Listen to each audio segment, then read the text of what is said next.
So it's Friday, February 18th, star date 2022.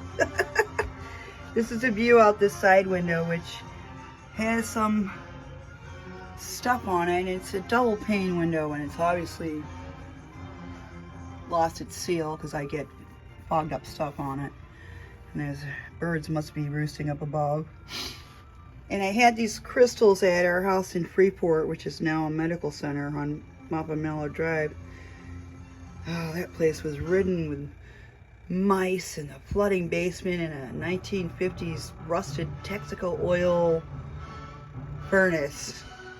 And oddly, the fellow that was married to a lady that knew Robert's parents up in Hancock, and he thought he was going to come up here from Delaware and be a slumlord, and his wife didn't know anything about it, and then I told her, and then we left.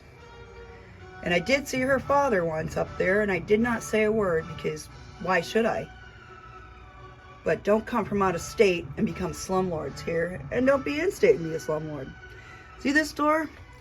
I have this cat tape, which just pulls right off. It's double-sided, actually, but I didn't pull the other side off. And one day, these fellows, these nice people here, they were burning leaves on a rainy day in November, and the smoke was getting in through the crack around this door, because this door won't shut. It doesn't shut. This is open here, and it sticks at the bottom. There's no latch.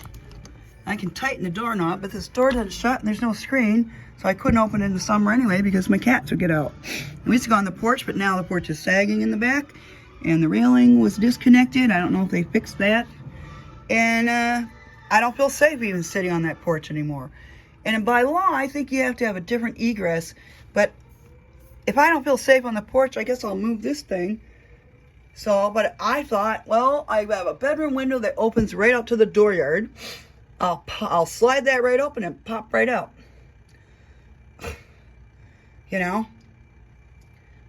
If I have a fire out here and I'm in the bedroom, am I going to come out here and try to yank this door open and get out down these rickety steps in the winter and kill myself?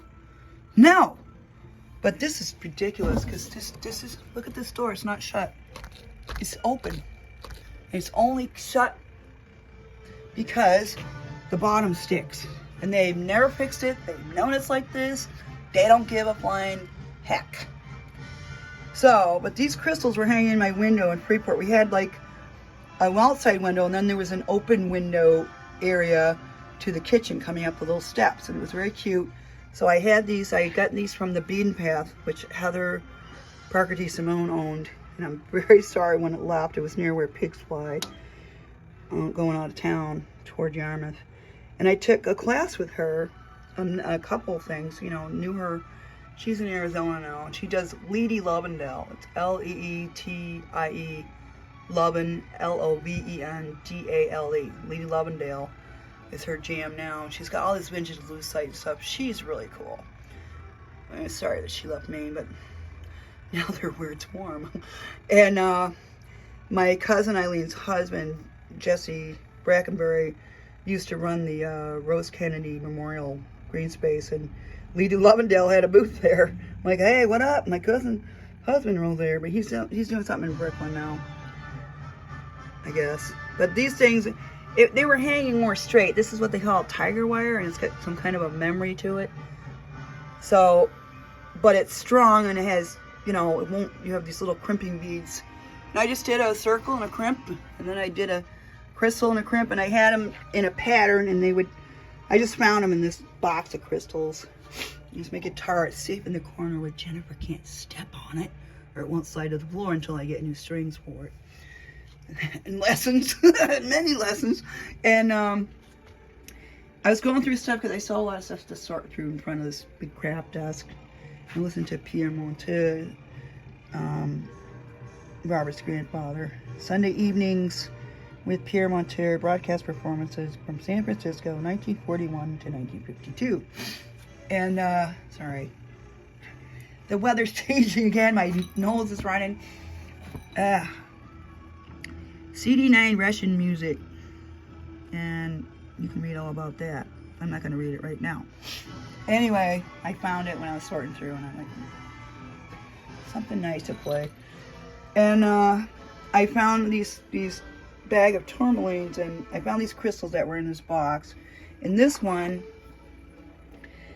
I think it's a tabular crystal. I don't know. My friend sent it to me a long time ago. And it looks like an arrowhead. And I have a piece of maple wood that it looks to me like a wand, and it's got a split at the end. So I was going to actually put it in that and wrap it. I have a friend, one of Robert's dance friends in Oklahoma. She's, what's her name? Candace Hibbard Lilly. And she makes wands, like shaman wands for people who want them. She does pottery. She's got a llama. She's got a puppy, new puppy. She's also got like 40 hummingbird feeders. She's making 10 quiches at a time. And she's a lot older than I am. Well, she's Rob's cohort. And I think she danced with him. She used to dance with Bhaskar, Indian dance. And Rob was going to do it after Bhaskar died, I guess. But he chose not to. For some reason, he was going to go to India. He wanted to study Indian dance. And he could do a little of it. He showed me with the finger movements. Anyway, we used to go tourmaline picking. And this is a lepidolite wand. This is from a store in Hollowell. So that's tough to take off. And this is lepidolite in its rock form that is very common in Maine granite pegmatites. And these are the little tourmaline things you could find. This has a pink tourmaline in it. So Rob would help me find the color. Oops, there goes the wand. Supposedly it's lithium, right?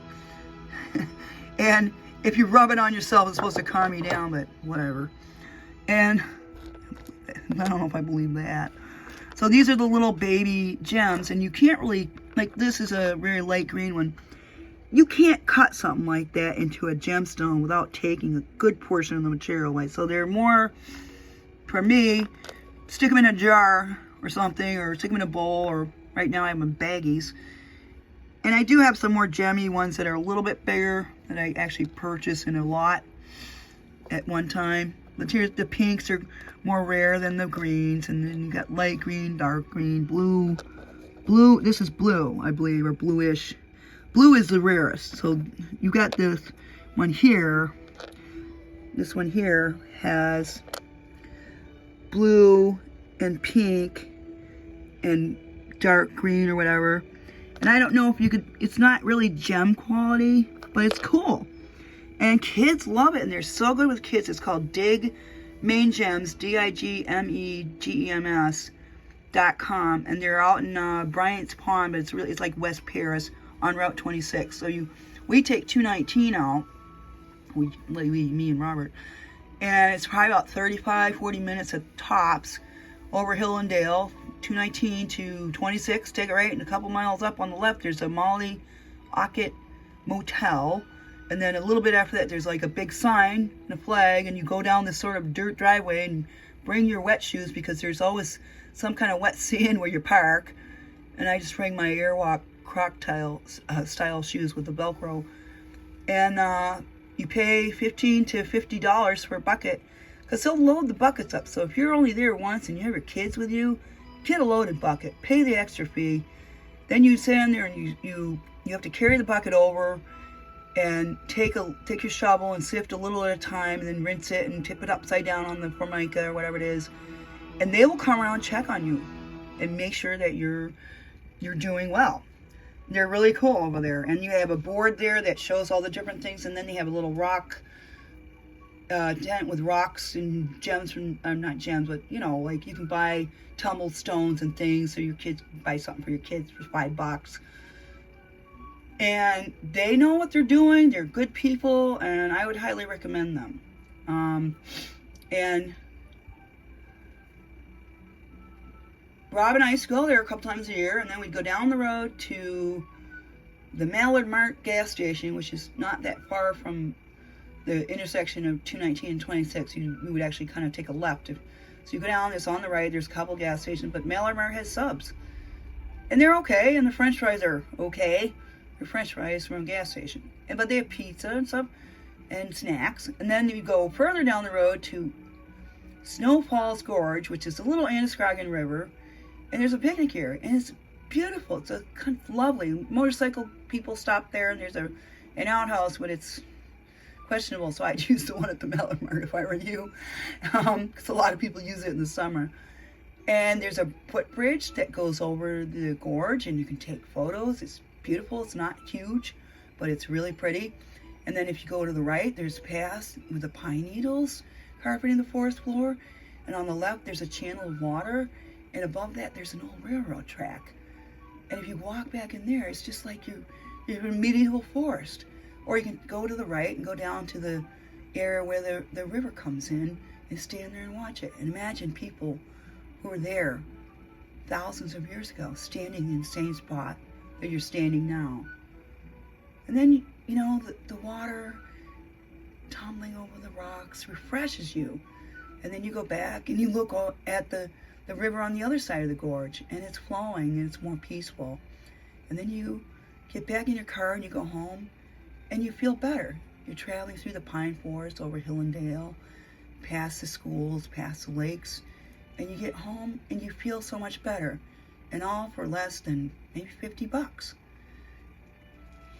So that's what we used to do. That's Maine, the way life should be. Messy hair, don't care. Have a good one, and try not to let life spin you around too much. Pierre says hello, by the way. Bonne chance, mes amis.